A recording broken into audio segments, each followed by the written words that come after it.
पूरी की पूरी पेशावर की कैबिनेट गई है जी कोर कमांडर पेशावर, वहां पर मुलाकात हुई है उनसे। और क्या वाकई में हकीकी मायनों में जो डील की बातें चल रही हैं, केसेस से रिलीफ भी मिल रहे हैं। इस्लामाबाद हाई कोर्ट कह रहा है कि ईद पर बुशरा बीबी और इमरान खान की मुलाकात भी जरूर करवाई जाए। मतलब अब मामला तो सेटलमेंट हो रही है ना जी। मेरे ख्याल से आपने काफ़ी हद तक समिंग अप कर दी है। मैं आज काफ़ी परेशान हूँ इस हवाले से। मुझे समझ में नहीं आ रही थी सूरत हाल की क्या बन रही है। हमारा ख्याल ये था और हम कहते भी रहे कि जी 9 मई की गठड़ी बड़ी भारी है, बड़ी बोझल है, इसको लेके कोई सियासी जमात सियासत नहीं कर सकती जी। लेकिन पता चला कि वो गठड़ी जो है उसका बोझ आहिस्ता आहिस्ता कम हो रहा है। आप देखिए जिस मखासमत की हम बात करते रहे हैं, ये जो मखासमत हमें नज़र आती थी उसमें कहाँ गुंजाइश थी ये कि KPK का वज़ीर आला जो है वो पूरी कैबिनेट को लेके पेशावर कोर कमांडर के घर जा धमके। आप मुझे बताइए कोई प्रेसिडेंट है इसका? तो ये अनहोनियां जो हो रही हैं इसको मेरे ख्याल से नज़रअंदाज नहीं करना चाहिए। आप तो कहते थे कि ये छेड़ है, इसी वजह से तो इसको वज़ीर आला बनाया है इमरान खान। देखिए वो मैं जो कुछ भी कहता रहा हूँ, मुझे लग रहा है कि मुझे अपने आप को थोड़ा सा रीएडजस्ट करना पड़ेगा इस तब्दील होती सूरत हाल के साथ। हमने जो कुछ कहा था वो ग्राउंड रियलिटीज़ को देख के और जो मुकदमात बन रहे थे, मुकदमात की जो नौयत थी उसको देख के, जो महात्मा खान साहब के यानी बयानात थे उनकी रोशनी में। लेकिन यूँ लग रहा है कि सब कुछ जो है वो अजीब तरीके से या वापसी का रास्ता इख्तियार कर रही है और या फिर रास्ते खुल रहे हैं। दो पहलू है इसके। एक तो ये कि एस्टैब्लिशमेंट जो है, जिसका मतलब हमने हमेशा बताया कि पाकिस्तान में एक ही एस्टैब्लिशमेंट है, उसका नाम है फौजी क़यादत जी। और कोई एस्टैब्लिशमेंट नहीं है, ना ब्यूरोक्रेसी एस्टैब्लिशमेंट है, ना यानी कोई भी और सेगमेंट सोसाइटी का नहीं, कोई और इदारा नहीं है। तो हैविंग सेड दैट, उनके साथ जिस किस्म के बयानात दोनों तरफ से ही आते रहे, तो हम जैसे लोग ये हैं वो ये समझने पर मजबूर थे कि शायद खलीज इतनी बड़ी है कि पार्टी नहीं जाएगी। यानी ये इतना गैप है कि इसको ब्रिज करना जो है वो आसान नहीं है। लेकिन अब ये जो मनाज़र हमारे सामने आ रहे हैं या जो खबरें हमें मिल रही हैं उसमें लगता ये है कि कहीं ना कहीं कुछ ना कुछ है। अब इसको 3 हिस्सों में आप डिवाइड कर सकते हैं। जैसे कि हाँ, एक तो ये है कि जी महात्मा खान साहब भी बहुत स्ट्रांग हो रहे हैं और उनकी पार्टी भी बहुत स्ट्रांग हो रही है और एस्टैब्लिशमेंट के ऊपर किसी तरह का प्रेशर है। एक दिस इज सिनेरियो एक। ओके। दूसरा सिनेरियो ये है कि जो एस्टैब्लिशमेंट है वो खुद ये चाह रही है कि उनका तैयार करदा घोड़ा वो फिर भी काम आ सकता है, लिहाजा रास्ता रखना चाहिए। बिल्कुल ठीक। तीसरा पहलू इसका ये है कि जिनको मिला के हुकूमत बनाई गई है उनके साथ शायद हाथ हो गया है। अच्छा, ठीक है जी। ओके। अब ये तीनों को हम जरा थोड़ा सा डिफरेंटली डील कर लेते हैं। ये तीनों पॉसिबिलिटीज और कोशिश करेंगे कि हमें भी बात समझ में आए और हम अपने नाज़रीन को भी समझाएं। ठीक। अली अमीन गंडापुर का ये जो जेस्चर है, ये मैंने पहले भी कहा कि ये मामूली जेस्चर नहीं है, बहुत बड़ा है। इसके ऊपर कोई वजाहत पेशावर कोर कमांडर की तरफ से या ISPR की तरफ से नहीं आई। यस। लिहाजा ये एस्यूम कर लेना चाहिए कि ये मीटिंग टॉप हायरार्की की, फौज की टॉप हायरार्की की मर्जी के हुई है। अच्छा। और अगर आप ये एस्यूम कर लेते हैं तो फिर कहानी ही कुछ और है। नहीं, मैं ये आपने जो ये बात कही है, टॉप हायरार्की भी अगर इसमें इन्वॉल्व है तो उसमें फिर क्या ये इमरान खान की पूछ के सब कुछ किया है पूरी कैबिनेट, अली अमीन, या फिर उनके बस में नहीं है? देखिए उनका पेशावर कोर कमांडर के घर चले जाने पर खान साहब भी नहीं बोले कुछ। यही तो बात है। ये तो तय क्या हुआ? तय ये हुआ कि शायद दोनों तरफ की मर्जी से हुई है। Okay. Now that is where I am stuck up today. जो मैंने बात का आगाज किया वो यहाँ से है। अच्छा, अब हम जरा देख लेते हैं कि जी हो क्या रहा है। यस। देखिए खान साहब ने हमें ये बावर कराया था और कौम को भी बावर कराया था कि देखिए मैं तो मिन्नतें कर करके, इल्तिजाएं कर करके थक गया हूँ कि फौज की क़यादत मुझसे बात करे। उन्होंने अपनी परसों की प्रेस कॉन्फ्रेंस में ये भी बताया कि मैं तो इक़्तिदार से निकलने के बाद सर्विंग चीफ जो थे उस वक्त कमर जावेद बाजवा, उनसे 2 दफ़ा मिला मैं, ताकि हमारे रास्ते जो हैं जिनमें मतलब इख्तलाफ आ गया है वो फिर से एक हो जाए। फिर हमने देखा कि उन्होंने हमें यह भी बताया कि बहुत कोशिश करते रहे वो कि इस आर्मी चीफ से हमारी मुलाकात हो जाए ताकि मैं उन्हें बताऊं कि असल सूरत हाल है। बुलाते भी रहे कि मुझसे कोई बात करने आ जाए। जी, बाकायदा उन्होंने कहा मैं थक गया हूँ इंतज़ार कर करके। अब ये इस सूरत हाल के पेश नज़र where is the present government? मुझे बताएं, आपने देखा है किस किस किस्म के रिलीफ मिले हैं? जितनी बरक रफ्तारी से 3 मुकदमात में इन्होंने सजा दी थी उससे 4 गुना एयर स्पीड के साथ जो है उनके हक में रिलीफ मिल रहे हैं मुख्तलिफ मुकदमात। ऐसे ही हुआ। ये कैसे हो रहा है? ये किस तरह होता है?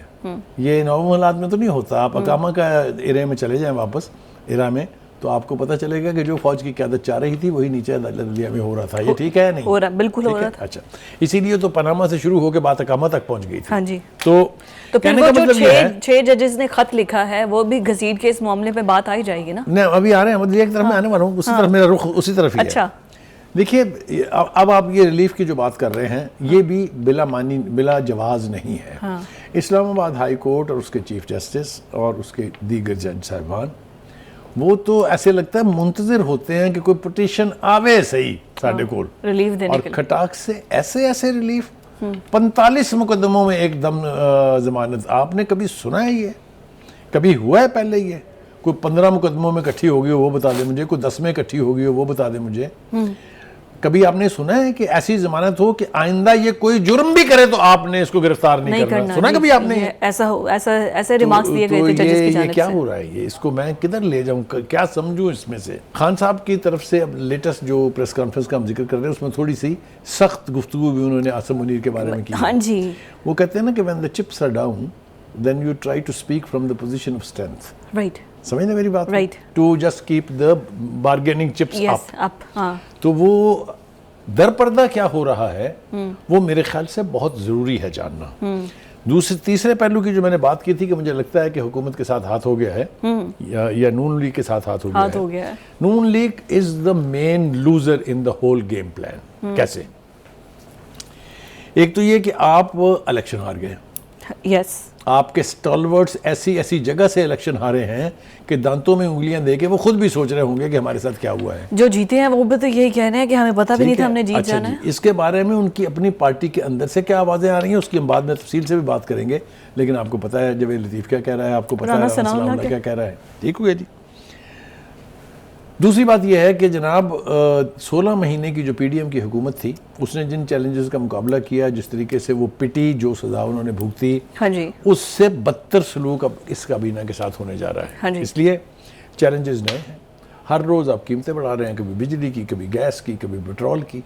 अभी आज ही एक और सदमाती खबर आई है लोगों के लिए, वो हम उनसे तफसील उसकी शेयर करेंगे कि बिजली की कीमत फिर बढ़ा दी है जी। IMF से अगर आपने कर्जे लेने हैं, IMF से अगर आपने मिड टर्म लोन की बात करनी है तो उनकी बातें तो आपको मानना पड़ेंगी, और अगर उनकी बातें आप मानेंगे तो घर के लोगों से आप खाएंगे।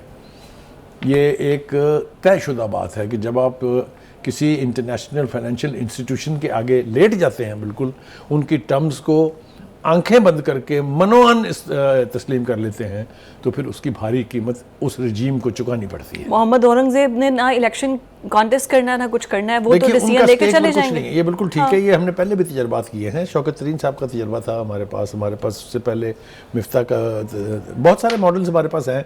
हमने तो असद साहब को भी देखा वजीर खजाना के तौर पे, फिर उनके हाथ उठ गए जल्दी चंद महीनों में 5 वजीर खजाना चेंज कर दिए थे। जब आप बाहर से भीख मांगेंगे, कर्जे लेंगे, ये सूरत हाल कितनी तकलीफ दे है कि एक एटॉमिक पावर में आजकल कर्जे लेके लोगों को तनख्वाहें दी जा रही हैं।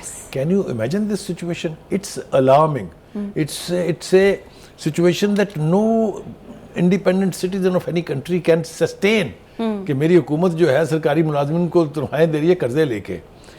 और जैसा मैंने पहले कहा कि आप दावा करते हैं कि हम एटॉमिक पावर है, और हाल आपका ये है। एनीवे, नून लीग के मुस्तकबिल की अगर जी मैं आ रहा हूँ उसी तरफ। देखिए जी, नून लीग के अंदर नवाज शरीफ साहब ने मेरे ख्याल से सबसे अच्छा काम ये किया था कि उन्होंने खुद को परे कर लिया था, वरना चौथी दफ़ा वज़ीर आज़म बनने की कितनी बड़ी बाज़गश्त थी, कितना बड़ा प्रोपेगेंडा था कि वो बनेंगे, लेकिन वो उन्होंने नहीं ली, इसलिए कि वो उनका तजर्बा उनके काम आया। उनको पता था ये कि जो कुछ होने जा रहा है। लेकिन उनकी तस्वीर तो रमज़ान पैक में भी थी, किसान कार्ड में भी है। देखिए वो तो एक पार्टी के प्रोजेक्शन कह लीजिए, पार्टी तो उन्हीं की है ना। ये जो भी लोग जीते हैं इलेक्शन, इसमें वोट बैंक सारा नवाज शरीफ का है, इसके बारे में। और मेरे ख्याल से मरियम ने सही बात की थी। उसने, किसी ने पूछा ना कि उनकी तस्वीर क्यों छापी है, उनकी हुकूमत है। आप मेरी बात समझ रहे हैं ना? क्योंकि अगर वो लंदन से वापस नहीं आते तो ये जो कुछ ये जीत चुके हैं ये भी नहीं था। यानी अब दोबारा हम देख रहे होते पीटीआई का इक़्तिदार दूसरी दफा। ठीक है जी। चौथा हाथ जो है इनके साथ वो हुआ है पीपल्स पार्टी का। पीपल्स पार्टी हाथ कर गई है, पीपल्स पार्टी के साथ हाथ हो गया। पीपल्स पार्टी हाथ नहीं करने देती किसी को जब तक ज़रदारी साहब बैठे। आप देखिए, उन्होंने कम सीटें होने के बावजूद तमाम अहम आईनी ओहदे अपने पास रख लिए है। ठीक है जी। बाकी ज़रदारी साहब प्रेसिडेंट हाउस पे काबिज हैं, वहाँ बैठे हुए हैं। आपको पता है जरदारी साहब तो बहुत भरपूर सियासी शख्सियत हैं, वहाँ तो आरफ अलवी जैसा दंदान साज जो है, जो डेंटिस्ट है, वो काबू में नहीं आया था किसी के। हाँ। ठीक है, उसने वो नाखून चने चबवाए थे कि इसका हिसाब कोई नहीं, Yes. मैंने वो नहीं लेना, वो जिस तरह की वो हरकतें करते थे। एनीवे, प्रेसिडेंट हाउस पे वो बैठे हैं। अभी आप देखेंगे कल अगर Senate इलेक्शन हो chairman। जाता है तो चेयरमैन यानी सेनेट जो है वो बन Chairman जाएंगे। Senate, ठीक है, People's Party का। डिप्टी स्पीकर पीपल्स पार्टी का है। Yes। ठीक है जी। और इसी तरह से चीफ मिनिस्टरशिप जो है बलूचिस्तान में उनकी है, सिंध वैसे ही उनका है। तो who is the gainer? Absolutely Asif Ali Zardari. Where is the Muslim League Noon? Anyway, सारा मलबा उठा तो नून लीग रही है ना। हैविंग सेड दैट, देखिए जनाब, अंदर से पहली दफा ये हुआ है कि मुस्लिम लीग नून के अंदर से आवाजें आ रही हैं, वॉइसेस ऑफ डिसेंट। हाँ। ठीक है, जावेद लतीफ जो कुछ कह रहे हैं, राना सनाउल्लाह ने जो कुछ कहा है, और बहुत सारी मैं बातें आपको कर सकता हूँ। ख्वाजा आसिफ इवन वज़ारत मिलने के बावजूद भी वो बड़े नाराज हैं।